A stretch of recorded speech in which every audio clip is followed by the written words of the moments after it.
Hi, I'm Kelly Lang, newscaster, author, and proud member of KCET.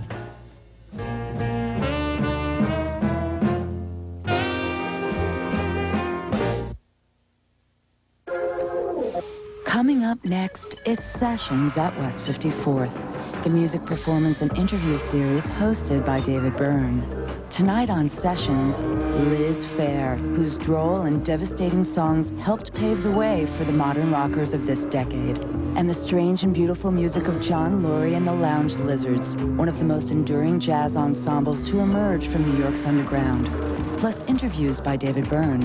Up next on Sessions. Made possible by... When I first heard Liz Phair, it was a total inspiration for me. It was at a point where I was getting pretty bored with a lot of rock singing and songwriting, and her work allowed me to have faith again that songs still mattered, and they do matter. For a long time, she didn't perform live, but she's out now with a new record and a terrific new band. Please welcome Liz Phair.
is a song, a new song called Johnny Feelgood.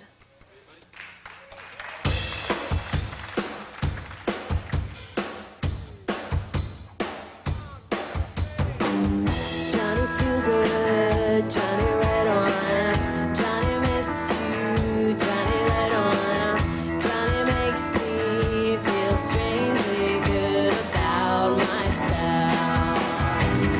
Moderation is a memory, dive right in and let it send me. I could take this in doses large enough to kill. So pretty inside, he's got diamonds on the bed of his thumbnails, and I never realized I was so dirty and dry till they knocked me down, started dragging me around in the back of this convertible car. And I liked it, let me tell you, I liked it more and more. Crimson Clover, soon he's taking over all my senses now. Never met a man who was so pretty inside. He's got petals on the bed of his sweat soft dress. Who the f*** am I to criticize? 'Cause I really need him now. In fact, I'm kind of freaking out and wondering where the hell you all are.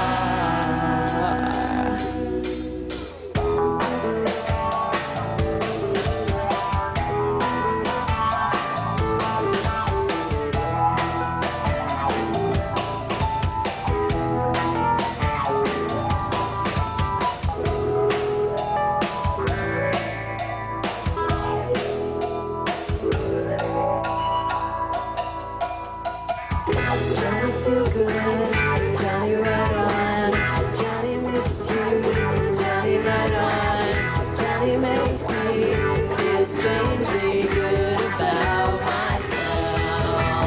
Yeah. And I never met a man I was so crazy about, and it kind of has become an obsession to me. I hate him all the time, but I still get him. And he knocks me down and he orders me around, 'cause it loosens me up and I can't get enough. And I hate to spend the night with him some more, 'cause I liked it, let me tell you, I liked it more and more. I liked it, I liked it, yeah, I really liked it, I really, really, really liked it. I liked it, I liked it, I liked it, good, I liked it, I liked it, I liked it, I liked it, I liked it, I know what I like now. You really did me. I can't believe it.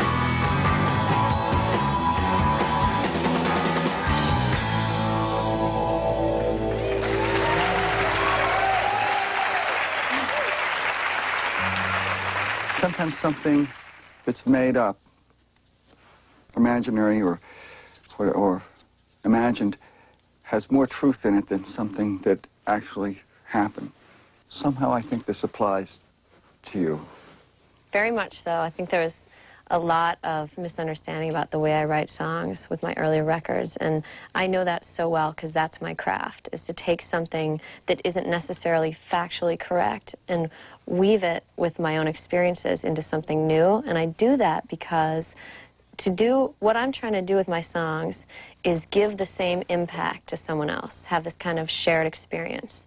And that's an emotionally based thing.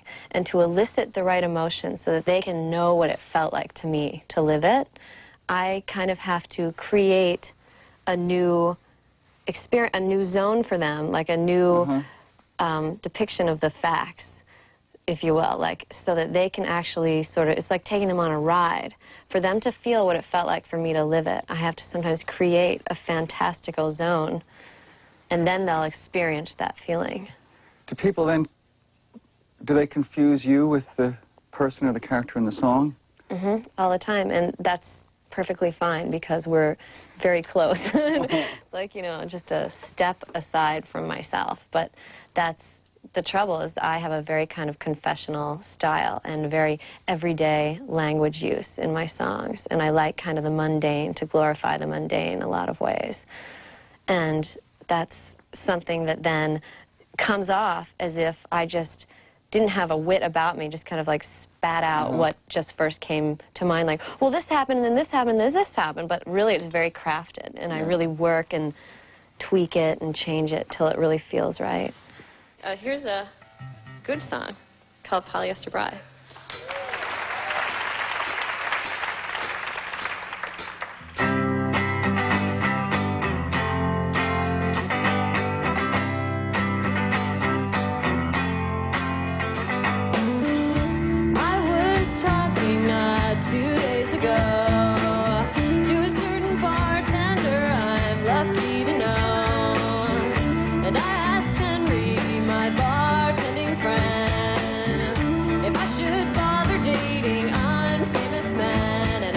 Polyester bride. Do you wanna hang your head and die? Do you wanna find alligator cowboy boots that just put on sale? Do you wanna flap your wings and fly away from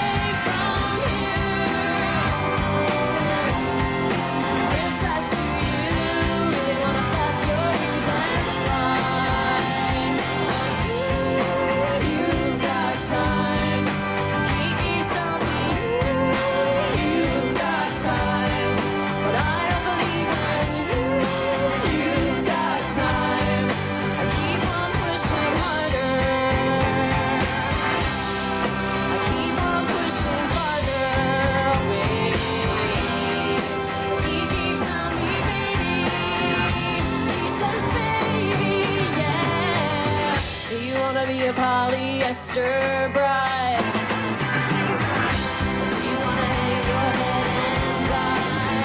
here. Do you wanna be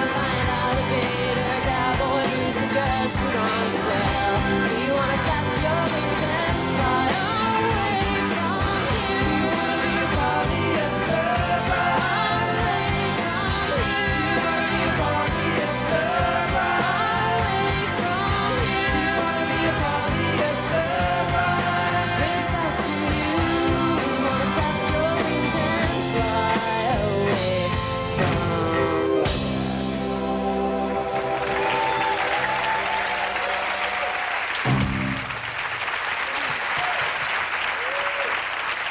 What's happening in Chicago now? Well, fall is coming. The leaves are turning. Not like that. I don't really know. I mean, Okay, forget that. what's going on in Chicago? When I'm at home, I'm so much a mom that I'm out of touch with any cultural. I got a healthy dose of like young musicians at Lilith Fair, but there's a segue for you. There is a segue for me. But that was like the closest I've come to being in touch in a long time.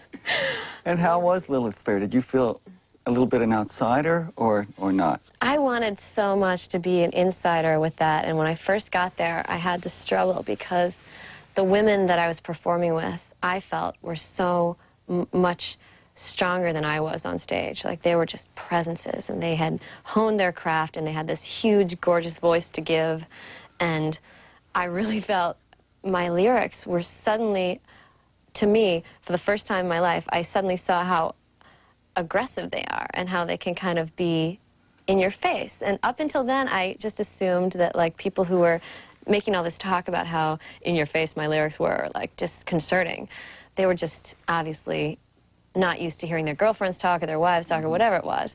But I thought I was going to be fired for about a week. I didn't tell anyone. I was just kind of like, God, they're going to fire me because I'm yelling at these audiences, like, in 6'1", and I hated you, you know. And they're just nice people sitting there, like, you know, and I'm, like, hating them, and I'm putting myself into it. And I thought, God, you know, is this Lilith, you know? Are they going to...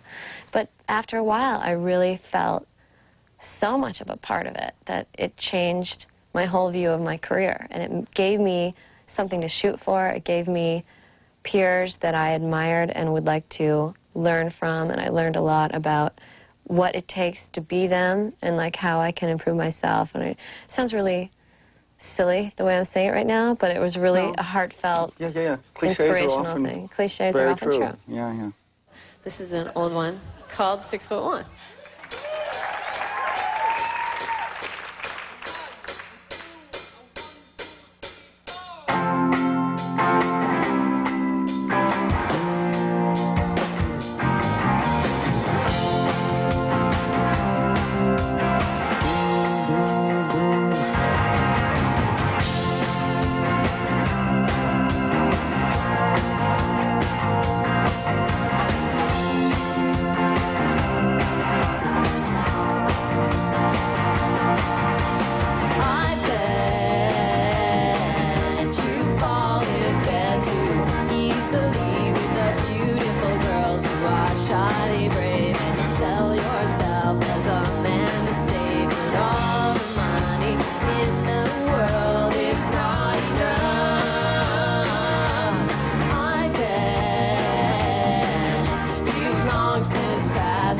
Understanding what it takes to be satisfied. You're like a vine that keeps climbing higher, but all the money in the world is not enough, and all the bridges blown away keep floating up.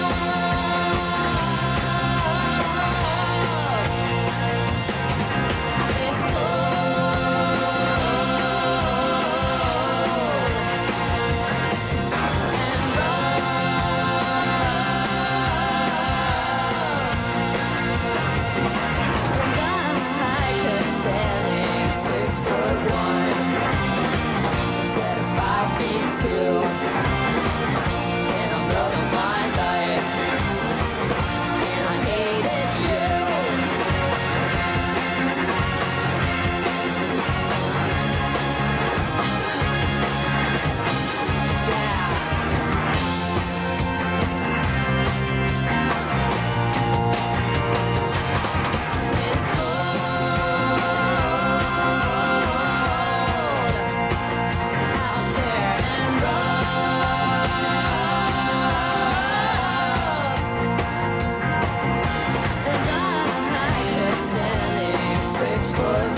Can I make you sit here longer? It's a quick one, sorta. Okay. Let's do Happy. Right? It's an up song.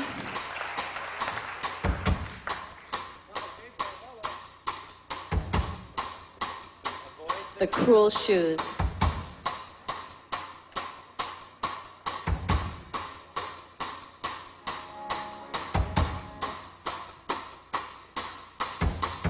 See that guy on camera back there? Earlier he was telling us about like higher consciousness. You wouldn't think that looking at him, would ya? But you didn't tell me how to achieve a higher consciousness.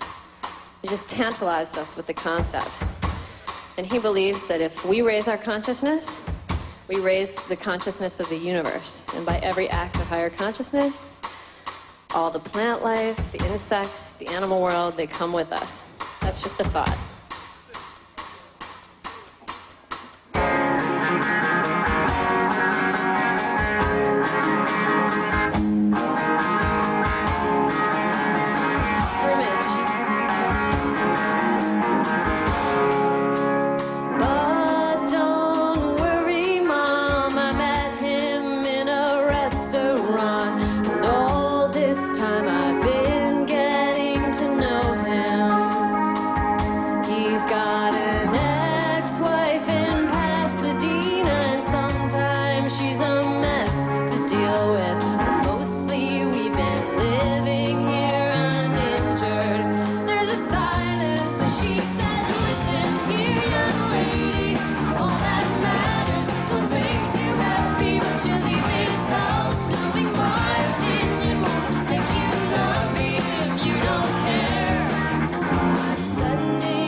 much. I hope you had a good time.